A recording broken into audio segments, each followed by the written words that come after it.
Bien, chicos, seguimos en este caso, en este video, con el proceso sistemático de la velocidad y la organización de su entrenamiento. Tenemos, por un lado, un diagnóstico.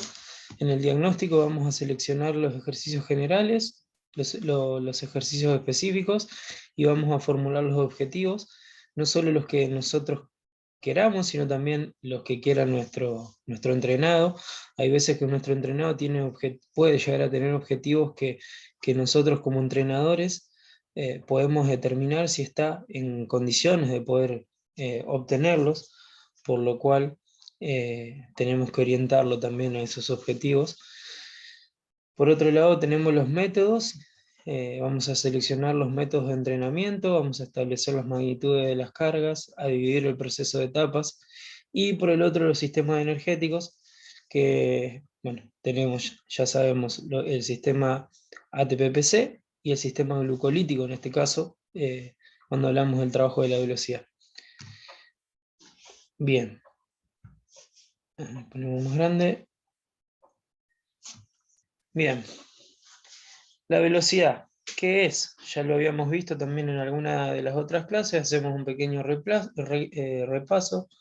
La velocidad es la capacidad que nos permite llevar a cabo acciones motrices en el menor tiempo posible, ya sea de un cuerpo, de una extremidad o de parte del sistema de las palancas del cuerpo.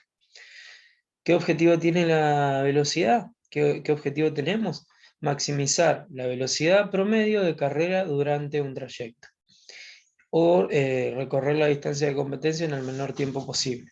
Según algunos autores, seguramente si buscan otros autores van a encontrar muchas definiciones más, pero todas hacen más o menos a lo mismo. Esta capacidad condicional de la velocidad puede dividirse en aceleración, en velocidad máxima, en mantenimiento de la velocidad y en resistencia a la velocidad. ¿Cómo hacemos para planificar una sesión de entrenamiento con el objetivo del trabajo de la velocidad? Primero vamos a establecer metas y objetivos específicos, como decíamos antes en el diagnóstico, decidir de qué manera encaja esta práctica en el gran diseño del microciclo y el periodo de entrenamiento. Como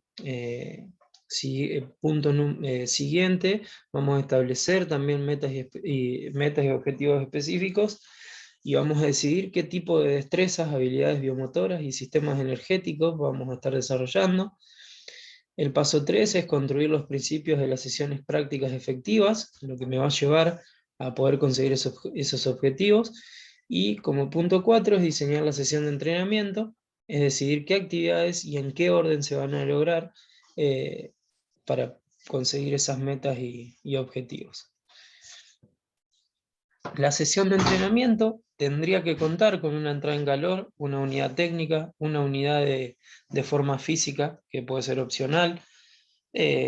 Tanto la unidad de forma física, perdón, acá hay un error, la unidad de forma física debe estar, la unidad de forma física 2 puede ser opcional, y la vuelta a la calma.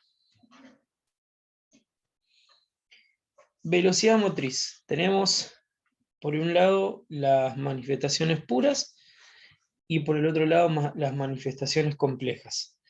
Estas manifestaciones puras, dentro de estas está la velocidad de la reacción, velocidad de reacción, que puede ser simple o que puede ser por elección. La reacción simple, una partida en una carrera de velocidad de atletismo o de fondo, de medio fondo, o en natación o en ciclismo. Una reacción por elección es en una situación de juego, por ejemplo, en un deporte de conjunto, o en la gimnasia, cuando el gimnasta tiene que eh, lanzar algún objeto, ya sea una pelota, el aro, la cinta, y volver a tomarlo. Entonces la reacción que va a tener el gimnasta para poder volver a recepcionar ese elemento es por elección. Dentro de esta velocidad de reacción van a estar los movimientos acíclicos, también van a estar los movimientos acíclicos. Después tenemos la velocidad de acción, que frente a una mayor resistencia, se va a dar frente a una mayor resistencia, y por este otro lado también van a estar los movimientos cíclicos.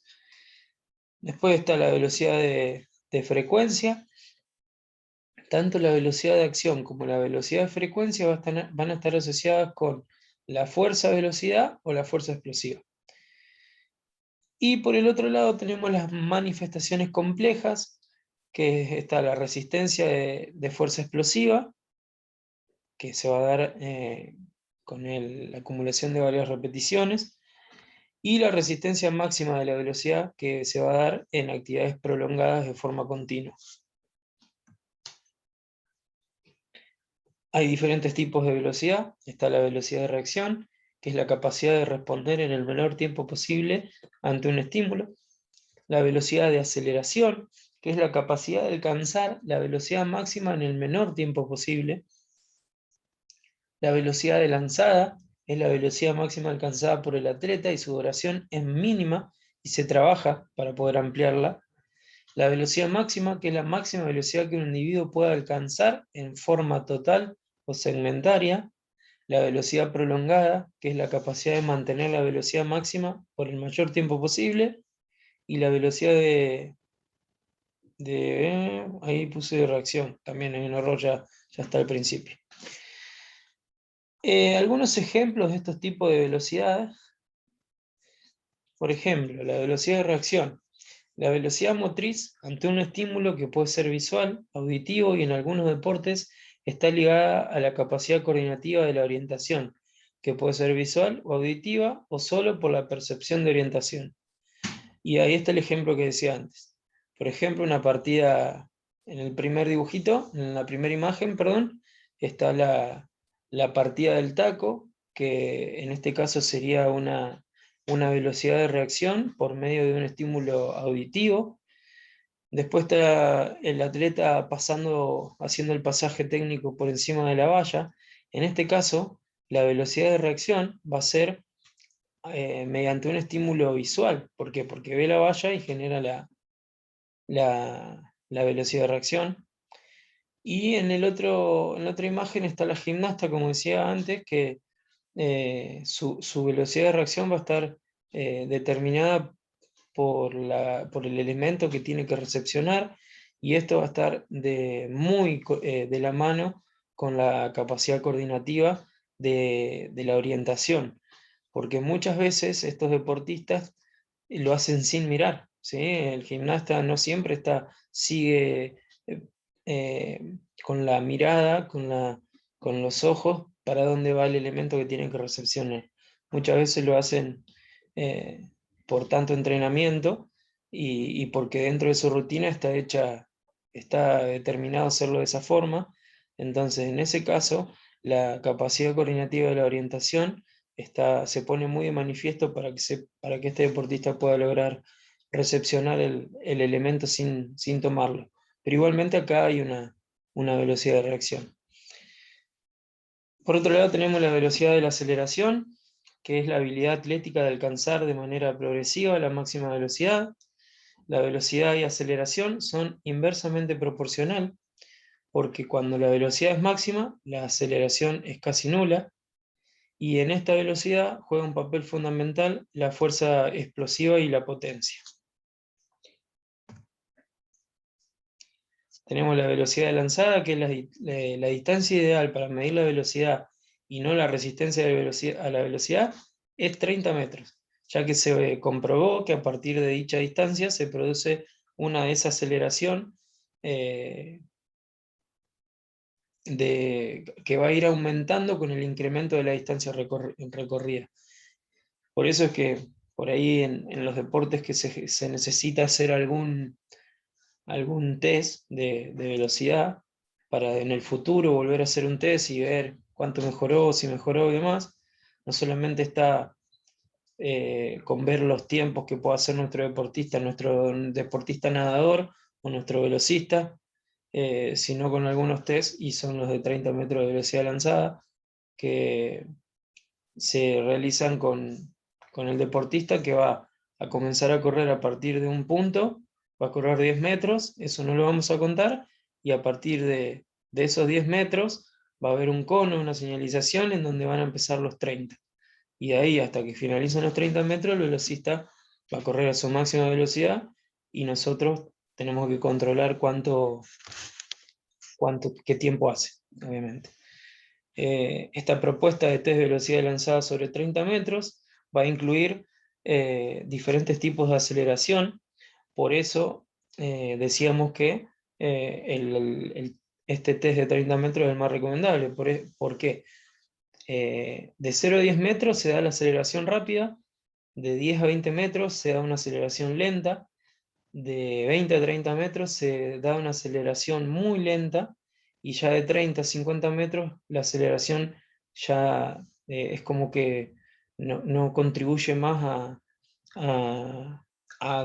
justamente a la aceleración, porque como decíamos antes, cuando la aceleración, cuando la velocidad aumenta, la aceleración es casi nula. Entonces, por eso es que se dice que hasta los 30 metros se puede tomar esta propuesta de test y no el test de 50 metros lanzado, porque existe también ese test por este motivo, porque hasta los 50 metros ya la aceleración está siendo casi nula porque está aumentando la velocidad. Bueno, la resistencia a la velocidad es la capacidad muscular de continuar una carrera con velocidad máxima durante el mayor tiempo posible. Es la habilidad de ejecutar una actividad muscular por un periodo máximo de tiempo con un grado de velocidad elevada y de potencia también elevada. Y este fenómeno se presenta por las propiedades metabólicas y neuromusculares, ¿sí? Entonces ya lo vimos a estos temas en cuanto a los sistemas energéticos, y sabemos que en qué momentos un sistema energético deja de predominar y empieza a predominar otro. Entonces, cuando hacemos un trabajo de resistencia a la velocidad, podemos asociarlo con ese gasto energético de un sistema y el comienzo del predominio de otro sistema. El entrenamiento de la velocidad, fíjense que cuando está ahí el tipito abajo de donde dice velocidad y señala la parte donde tenemos el sistema energético ATP-PC, y a medida que el sistema de la glucólisis anaeróbica y de la glucólisis y lipólisis aeróbica van aumentando, va desapareciendo, o perdón, mejor dicho, esa velocidad, ese trabajo de la velocidad es como que está más alejado de esos dos sistemas. Por eso es que para trabajar la velocidad tenemos principalmente el sistema ATP-PC, tenemos un poco del sistema de la glucólisis anaeróbica, obviamente, y ya el sistema de la glucólisis aeróbica, de la glucólisis lenta, es el que obviamente va a estar más alejado y menos predominancia va a tener en el trabajo y fortalecimiento de la velocidad. Entonces, cuando queremos trabajar la velocidad, nos vamos a centrar en el sistema TPPC primordialmente y en el sistema de la glucólisis anaeróbica. Y esto va obviamente a estar de la mano con el deporte que realice nuestro deportista.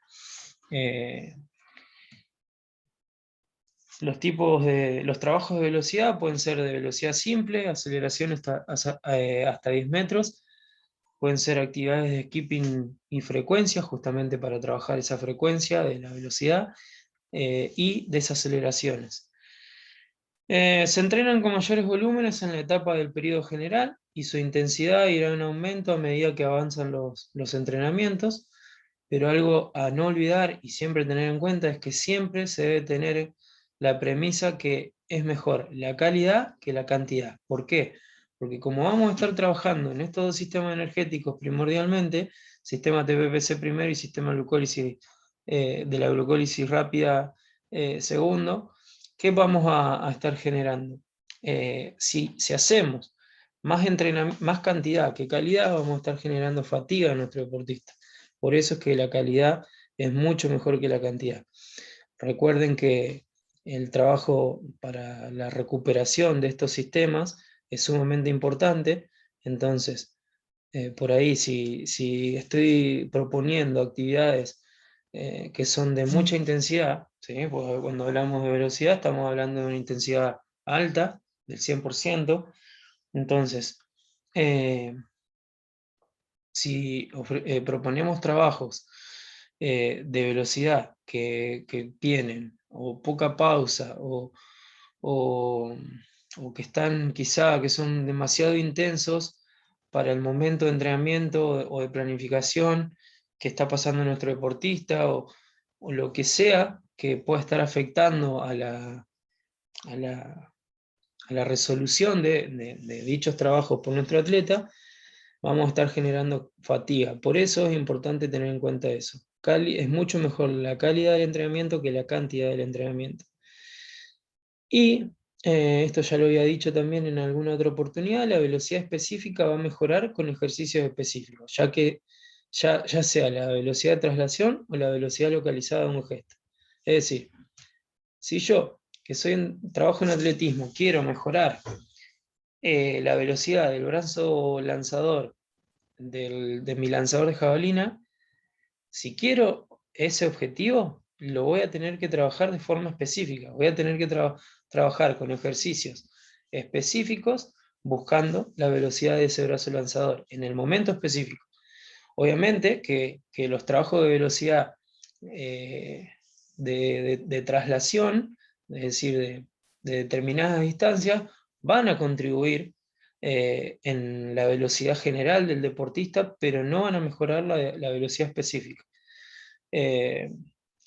No sé, a ver, un ejemplo, otro ejemplo, el boxeador que quiere ser más rápido en el golpe frontal, seguramente va a ser, va a contribuir a su forma física general, a hacer trabajo de velocidad de traslación, pero va a ser, para poder mejorar ese golpe frontal, las actividades o los ejercicios deben ser orientados a esa parte específica, al golpe frontal. Por eso es que la velocidad específica mejora con ejercicios específicos. Y eso va a está de la mano con el principio de especificidad, que después lo vamos a ver. Yo sé que ya lo han visto en algunas otras materias, pero en algún momento lo vamos a repasar. Bien, ahí terminamos lo que es el entrenamiento de la velocidad y ahora seguimos con el entrenamiento de la resistencia.